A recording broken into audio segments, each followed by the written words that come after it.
Mahirap magmahal. Mahirap magmahal based on what love really means. When you love, there is sacrifice. You die to yourself. Ibig sabihin, papatayin mo yung selfishness mo, yung kaartihan mo, yung pride mo. Yan, mga papatayin mo yan. Dying to yourself.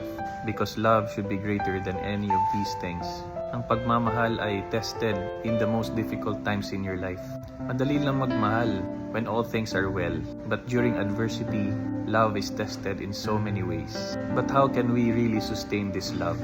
Kung love lang galing sa emotions mo, o loving lang based on a decision na kailangan mo magmahal, kakapusin ka talaga.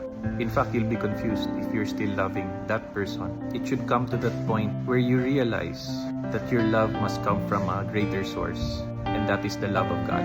Mahalin mo yung tao dahil mahal mo yung Diyos na nagmamahal dun sa tao na yan. At yung tao na yan ay pinadala sa'yo upang mahalin mo. Kahit gaano man kahirap magmahal, that love of yours will be also your salvation. Kung sino yung minamahal mo ay siya rin ang magiging cross mo. Katulad natin, tayo ang naging krus ni Kristo. Pero pinasan niya. Kaya magmahal ng tunay. Use God's love to love others.